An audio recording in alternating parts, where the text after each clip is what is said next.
Thursday. We have got some good topics to chew on here today, and here to help me do just that, NBC's own Jenna Bush Hager, Rolling Stone contributing editor Joe Levy, and Matt Iseman, the co-host of American Ninja Warrior. Yes. And we begin this morning with an apparent shift in opinion about the MeToo movement. A new poll in The Economist finds that people are becoming increasingly skeptical of accusers 1 year after this thing first broke, really, if you want to put the advent at the Harvey Weinstein revelation. The poll says that from November of 2017 to the last week of September this year, it went from 28% to 36% of people who said men who have sexually harassed women at work should keep their jobs. So more and more people think that harassers or alleged harassers should keep their jobs.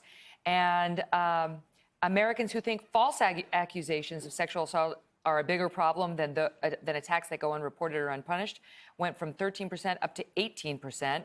And they say the changes are stronger amongst women than men. In other words, more women are saying, let's hold on. Like, let's be forgiving, let's be skeptical, than men. To me, the two things that stand out are, one, the vast majority of people still are on the side of Me Too, which is the important thing. And I think it's been a great movement. Absolutely, people who are victims should be heard. The other thing is, and we talked about this about a month ago, where the founder of the Me Too movement felt one of the biggest issues was this was initially about sexual violence. And she felt that the message was being diluted by people who felt an inappropriate comment was being looped in, and that she was the one who kind of started saying, we're going to lose our momentum on this, on a great cause, on something that needs to be talked about, because things that probably are more commonplace in the workplace or things that aren't as clear-cut are getting involved in the Me Too movement, and that's why I think we're seeing a little shift away. Yeah. Well, and it's a spectrum, right? I mean, there's people that have done things, and we've talked about this, like Harvey Weinstein, which are unbelievable, and you group them in with the same things, like you said, little comments. An inappropriate comment, right. And the other thing is, it's a small study. It was, I think, just over 1,000 people. 1,500 people, I believe. So, And you have to wonder, a year later, is this a study, is it showing a shift or is it showing fatigue? And people who are more ready to say maybe what they actually think than the response they should give. Again, the majority of people on the side of a change, on the side of the accusers here. But this is disappointing. I think my own belief is some of this reflects what we saw with Kavanaugh, where the Me Too movement was weaponized by certain people. All right, I'm not going to say anything about Christine Blasey Ford because she was by far the most credible of the witnesses who came forward against Brett Kavanaugh. But, you know, Avenatti's client has been completely, she's been, I don't know what the word is. She contradicted all of her own claims in her interview with NBC. She's got a long and very troubled history when it comes to her own behavior and accusations. And he used her. He touted her, quote, gang rape accusations in a way that was completely non-credible. And now people know that. And I think there's a backlash when we see that happen, because others will use it to say, how many more women are making it up, you know? And so it's sort of one step forward, two steps backward. I do think whenever, you know, we have claims, it's fine to maintain your skepticism. It is fine to maintain your skepticism and assess people's credibility and assess whether there's proof and whether you're persuaded by it. That's important for the men being accused. Now, one final point on it. They're saying now, and more people are saying the solution to this may be come up with by mothers of both sons and daughters. In other words, the mothers of daughters feel very strongly in one department, and mothers of sons may feel very strongly in another department. And if you have a boy and a girl, you might be the solution to the problem. You have both. I have both. So are you the solution? Maybe I am. I don't know. I mean, I have both, and I'm in an interesting position because I've both been sexually harassed in my career, and I was a corporate lawyer for 10 years where I helped get some of these cases thrown out. I also brought cases like this. So I see both sides, and I absolutely know that some people do make it up. It is not true that we need to believe all women. Some people make it up. And women want to say, not most women. Most women don't. And I agree with that. But the fact that there are any means we must be vigilant when it comes to due process. I think with believe all women, I always say, believe all women means let them be heard. Let their voices be heard. Let it be taken seriously. With an open mind. With an open mind, but then let due process take its course. And this is what we talked about, too, with Title IX, where you want the appropriate people investigating this, and you want an investigation that's fair to both sides, that's thorough, because you don't want a kangaroo court of justice. On the other hand, you don't want accusers not to be heard. And I think what we're doing now is really we're muddling through and we're trying to find a better place. And absolutely, from where we were a year ago, I think America's a much more enlightened and a safer place. But also, change takes longer than a year. You know, exactly right. Yep. Change takes longer than a year. We're still figuring this out. But the people who are in support of the Me Too movement, and I'm one of them, also need to be open-minded. If the evidence isn't there, then you need to be open-minded to that too. Not everyone who gets accused is guilty.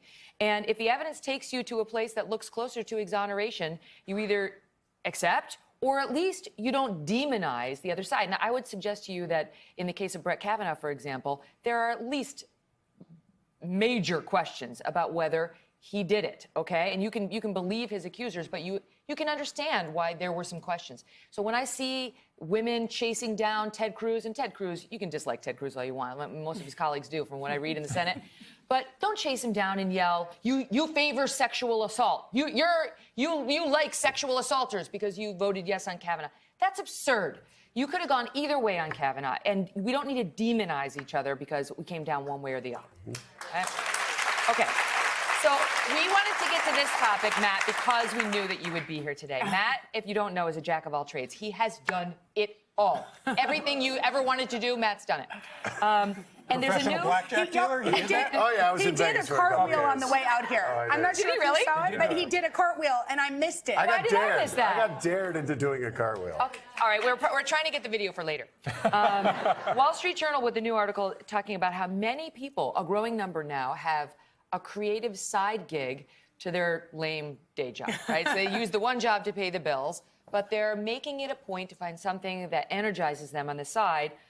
One example was, did you know that John Legend, the amazing singer, that he was a management consultant at a Boston company and then just wrote songs on the side. That worked out pretty well for him. Yeah. But people are finding new ways to sort of serve their happiness and insisting on having more than just their sort of check-the-box day job. I think this is a real generational thing. If you look back to my parents, or really with the grandparents, you got a job. If you went to college, whether you went to college or out of high school, you got a job. You'd have that job for 40 years, and you would get a gold watch at the end of it, and you didn't question it. A job was a job. You weren't supposed to be happy. It was supposed to be hard work. And I think we've been so privileged to grow up in a time where you have opportunities, and I embody that. I was a doctor, which on paper is an incredible job, but I knew my heart wasn't in it, and I was very fortunate to have parents who supported me, not to just do a side hustle, but to throw it all away and go tell jokes and pursue my dream. And I thank God every day that I did that, because you realize the thing my dad said to me, my dad, who's a world-renowned physician, when I told him I'm leaving medicine to try stand-up, and I was terrified because this man had supported everything, and he said, life is short, do what makes you happy, and that's the best advice I can give. And it worked out so well. I mean, look at you now. I'm here with Megyn Kelly. When I read this article, though, I had a different opinion. I'm like, isn't this just a hobby? Well, isn't this just a hobby? And actually, people have been doing that for years. My dad is now a painter, which is hilarious. And he loves it, and he paints. Is that an art review right there, Jenna? Yeah, it's hilarious. Well, it's just hilarious for a man that wasn't interested in art at all is now painting 4 hours a day. It shows you that you can live these different lives. But he became inspired by Winston Churchill, who was a painter. So I kind of think people have had these different aspects of life. People that want to grow, that want to continue to learn. I mean, I will say I've written for Rolling Stone for years, and we always had a word for people who played music and had a day job, and that was musicians. Right? I mean, and generationally, a change here is not just that people expect to do something else to find happiness, but they also expect to find success at it. Yeah. They think not just I'm going to be a musician, but this also could be a real career. Yeah. Because YouTube has changed things. Sure. The degree of it, the way of getting exposure has changed things. So there are a couple of shifts in this. Yeah, I would say that pursuing the outside hobby while you're doing a job could be the key to everything. I mean, in my case, I was a practicing lawyer. I wasn't happy. I decided to take guitar lessons. Yeah. In the guitar lesson, I met a freelance producer / reporter who helped me make a resume tape. Before you knew it, I would go and do my day job at Jones Day, and then I'd be out on the south side of Chicago with a mic in my hand and my news class, like with my fake microphone, like, and today there was a 5-car pileup, you know, and all I could think was, please God, don't let anyone from Jones Day walk by. But it turned into, you know, my new business. Listen, Wasted post-grad education. Yeah. Not only did it make me super happy, but it made Matt super happy. So happy that when he comes onto TV, he now does things like this. We have it. Oh my God! Wait, are you going to be Look at you! I don't think so. Are you going to go into... I just got to say, I'm glad my pants didn't split. It's pretty good for a big guy. Well done, sir. couldn't do that. That is why he is the co-host of American Ninja Warrior. There you go. No, I wanted you to. It's nice to have the original here.